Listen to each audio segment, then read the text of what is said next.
This video is made for adult collectors because complicated ass pieces.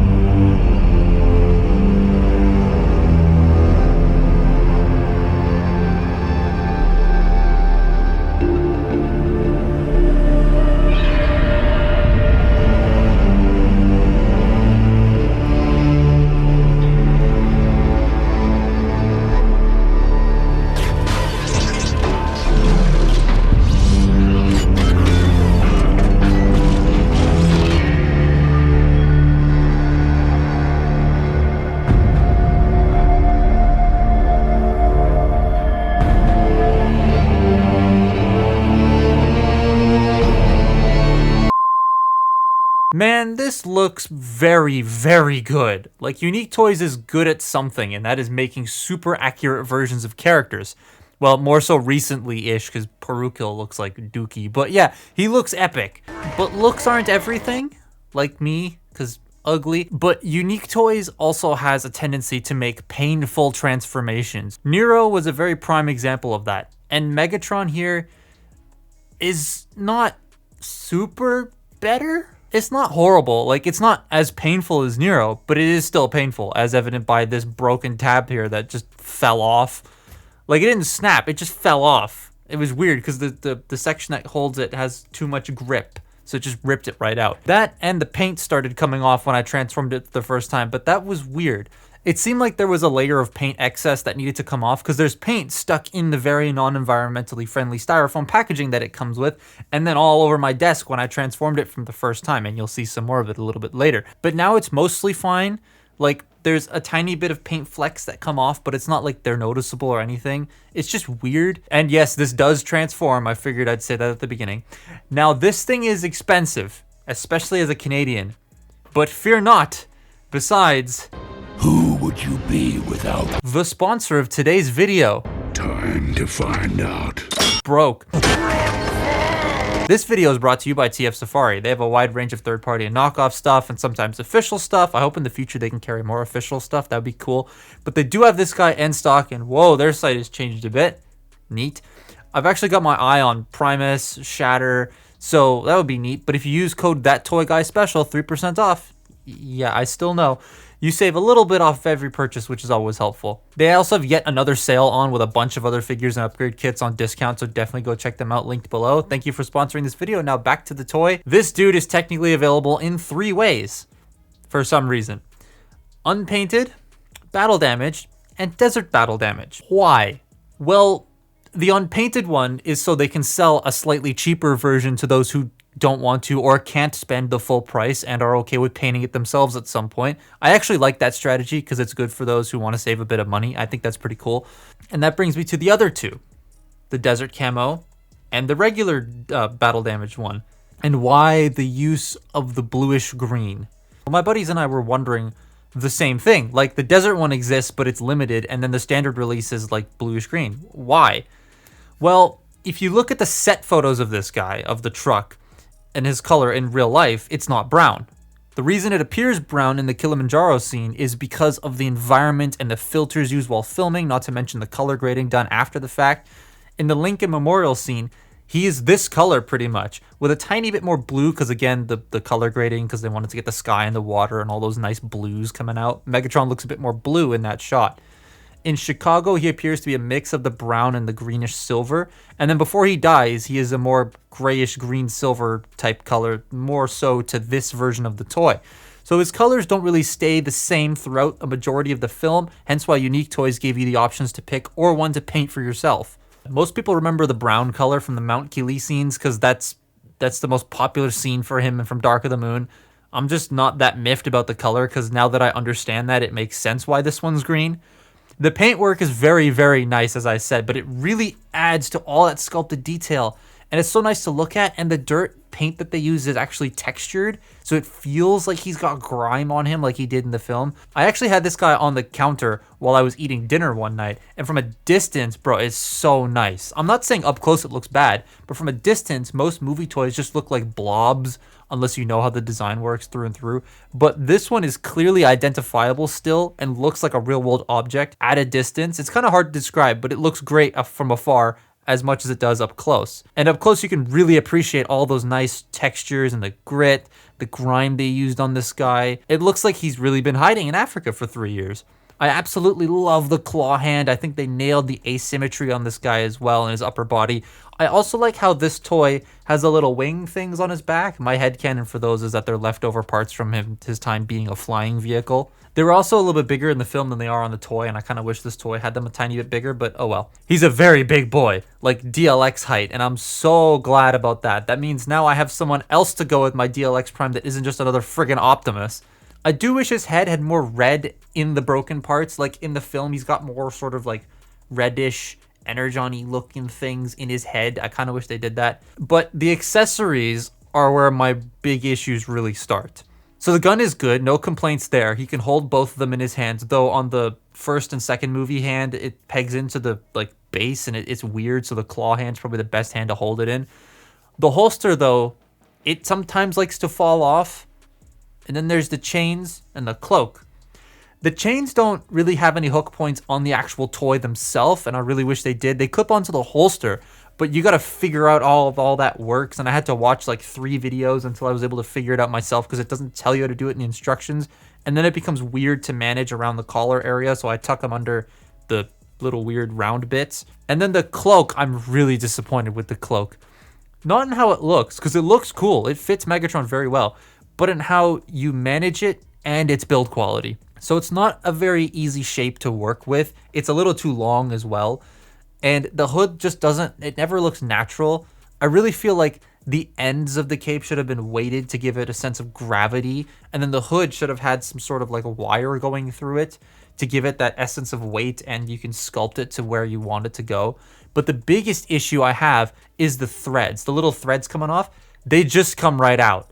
You have to be careful not to snag it on anything, otherwise they'll just start peeling off. I've had this whole wad that came off out of the box, and more bits just start falling off every now and again. It's not the greatest built cape. I also wish it had holes in it, but oh well. But once it's all set up, it does look very, very good.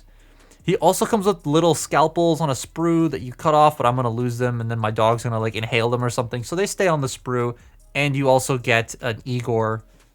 They're really tiny. Here's some Lego. This is going to be difficult. All right, let's take the cape off because that's going to make things a lot easier if I remove it. Also, this split in mine wasn't there when I got it. It's just sort of evolved to have that. That's where most of this came from when it just fell off. Pain. Anyways, here, you hold that Nova. Nova Prime now has a cape. Anyways, Megatron. Shift your neck back down. You do not buy this for its articulation. You don't. It's unfortunate because I was kind of hoping for something cool, but then again, in the movie, he doesn't do anything dynamic other than run once. Like, he sits down. This toy can't do that, but he sits down. Yeah. Anyways, this is gonna be a little difficult because I'm 6'3", so my arms are long, and that's as far as my arm goes outstretched because that's where the camera is. So this is gonna be interesting. I'm gonna stand up actually. So the head can rotate left and right. It can look up and it can look down. It's on a double hinge. Shoulders, they suck. So there's a little gray piece right there. See it?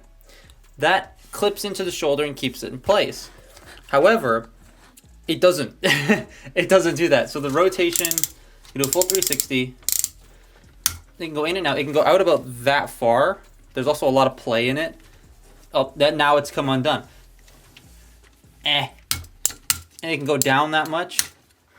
There's play in the hips as well. But that's pretty much all you're going to get out of the shoulders, which is a bit annoying. It does have to transform, yeah, but I do wish that those were more secure pegs. I could floor polish it, but I've heard some people try that and still not have any luck. Now, the elbows are both different because his arms are asymmetrical. So this side's elbow can bend 90 degrees either or. It's double jointed, but it can only really do 90. This one only really... Oh, you idiot. It only really bends at the one spot because this panel right here is sculpted so that it blocks the other ratchet. So you don't really get access to that other ratchet, which is unfortunate because his bicep swivels are in the middle of his elbows. So this side, you can bend this one, right, and have a bicep swivel, no problem. This side, though, that's as much as you can bend the elbow before the bicep swivel is there, and then the rest of it is just this weird amalgamation of things. It doesn't really work super well on this arm. This arm also has like the hand can rotate slightly, and then all of his fingers are articulated and can splay, and it's really cool. This panel, extremely loose. This side, you have a wrist swivel, and all the fingers can bend at all their joints. Except for this one, I don't like this finger right here. It makes holding the gun really difficult, as I mentioned earlier, because like this pegs into the hand, like right at the base. But because of this finger, it looks stupid, so you have to like have him hold it just by enclosing all of his fingers around it, which sometimes it works and then it just comes out. So that's a bit pain. Now his legs. As you can see, they're splaying again. He has a lot of play in his hip ratchets. A lot of play in his hip ratchets. So let's just move his arms out of the way so I can properly demonstrate this. He has an ab crunch and a waist joint, though the side panels move. And that's the big problem with the legs, is these hinges right here. They bump into literally everything. So we're gonna move these pieces forward. So your leg can go forward about that far. It can't go back unless you split it open a little bit, because there's this little bit of detail that bumps into a hinge underneath there, his grundle hinge. You do have thigh rotation. The legs go out about that far. You have a knee bend. Well, first of all, this panel is on a spring, so it can move by itself. So when you bend the knee, that's as far as the knee goes, which is not bad. It exposes this big ugly gap, but like that's not bad. Oh, and then it's come on peg. He's got that double knee, right? It's supposed to stay pegged in. Come on. And then this latch goes in there, and sometimes this pops up. Now this has come out. What the hell? Stay. All right. And then ankles, they can go, the toes can go forward and back. The ankles themselves don't really move a lot. And then you have ankle tilt. However, on this side, it likes to get stuck. The wheels got stuck. It likes to get stuck, so I have to push the grill out of the way in order to activate it. And it doesn't go as far as the other one for some reason. But yeah. And like I said, there's a lot of play in the ratchets at the hips. He's not going to fall, but it's not ideal. Whoa. It's not ideal.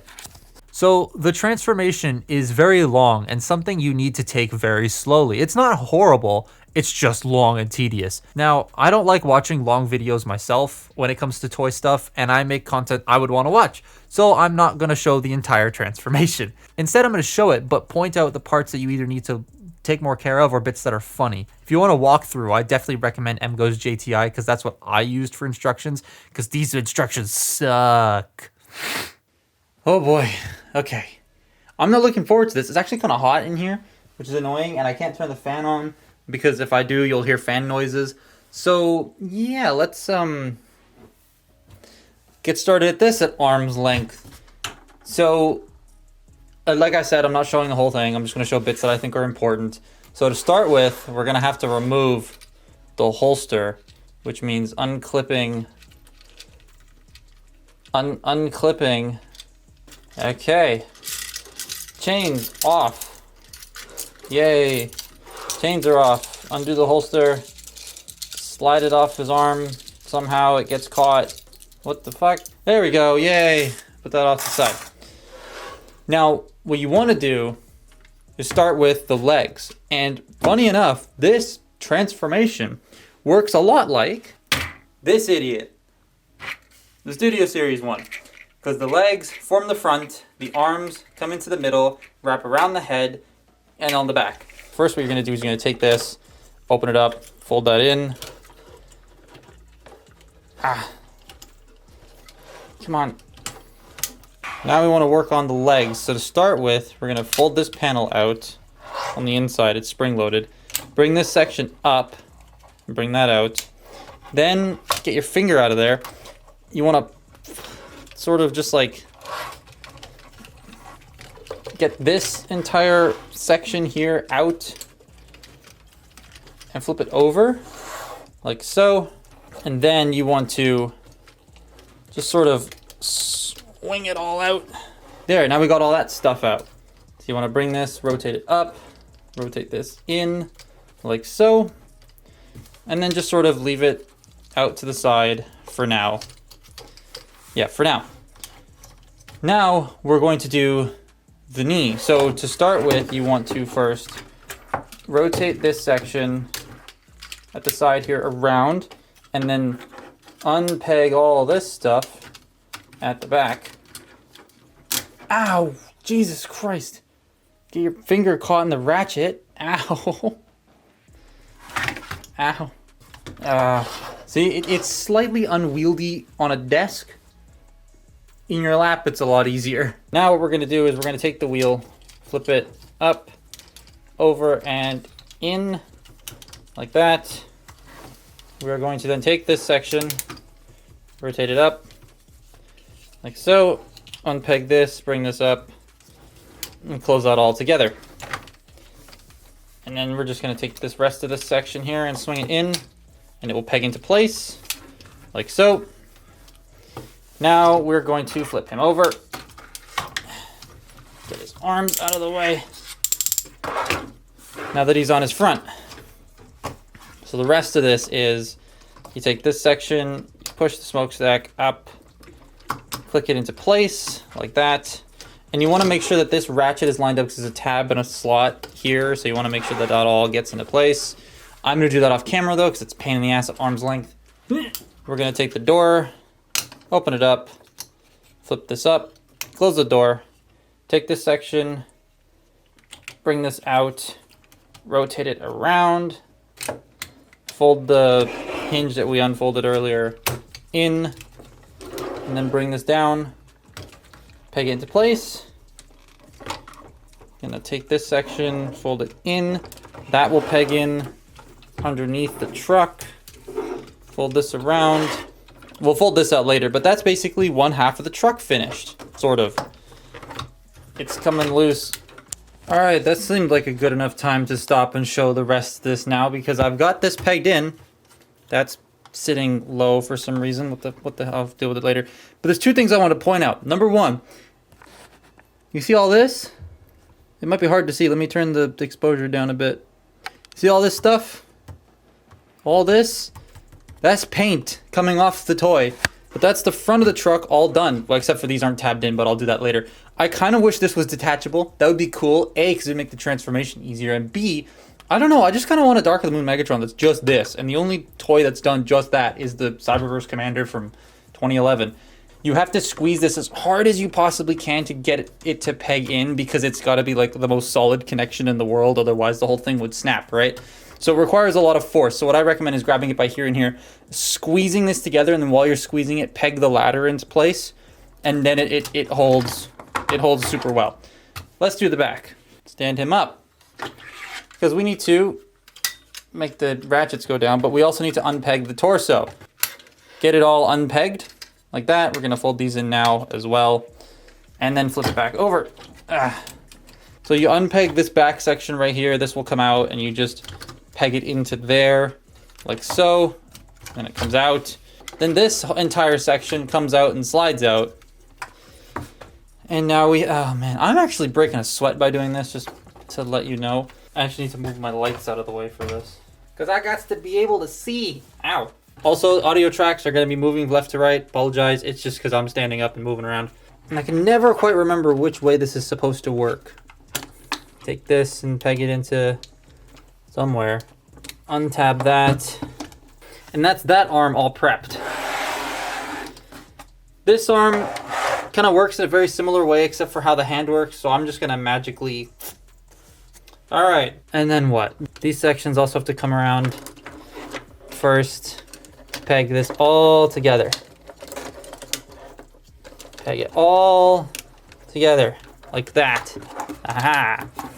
One arm tabbed in. You got to tab it in here, here, here, here, and here. A lot of tabs. And that caused a problem on this side. See that little white mark? Yeah, the tab is still stuck in here, which is pain. But anyways, let's get the last arm pegged into place. Get this all lined up correctly. I'm gonna give the head some room to squeeze down in. And then you take these bits at the back here and just bring them around and peg them into place. Truck. If any of that was out of focus, I don't care. I'm tired. I broke a sweat from this thing. Now that's a sick truck mode. It is absolutely massive. The cape and chains, again, are a hassle because they don't tell you where they're supposed to go, so I'm just gonna leave them off. The tanker is a tad bit on the messier side, but it still looks the part. It's very intimidating Mad Max style truck. The truck and trailer can turn as well, though it is such a stiff turn on mine that I'm not gonna force it because I don't wanna shear any of the screws off because they're the actual leg attachment screws. Most of the robot does a good job of hiding away under the truck, though his head does stick out a little bit too far for my liking. It's not touching the ground, but I am kind of worried about it. It still doesn't roll the great though because the tires are really tight, but the tires are made of rubber, which is nice. I like the kill count on the functioning doors, and the slight directionality of the dirt on the front makes it look like he's been driving through the mud for quite a bit. It is a nice figure, like all in all. It is $250 though, which is a lot. And even with my small discount code, it's still a lot. And yes, I don't see everyone going out to rush and buy this. And I wouldn't recommend that, honestly. But if you want an accurate Megatron to display by himself or with other MPM toys or DLX stuff, this works super well, especially with like MPM Starscream and New Age Dark and Moon Soundwave. Other than that, there isn't that much I can really recommend about it. If you aren't willing to take the transformation slow, if you don't like complex conversions, then this is definitely something I would pass on. But if you don't mind it, if you like the challenge, if you like something that sits down and you have to take literally 20 minutes to transform it, that's how long it takes me, then this is probably something that for you. But again, it is $250, so that is stuff you have to think about. I just really worry about the longevity of the cape hood thing and the integrity of the paint. Those are the reasons why I'm slightly more reserved about recommending it. Like, I'm not jumping on it right away going, yes, go buy this. Because of those tiny little build quality issues, and then the fact that my experience with old Unique Toys figures, like Nero's hips are completely gone. They're so loose right now. So the test of time and how those materials are going to hold up is something I would be cautious about if you do plan on going in on this. But that's been my look at Unique Toys Megatron. Follow me on Twitter and Instagram, and I will see you next time. Bye-bye.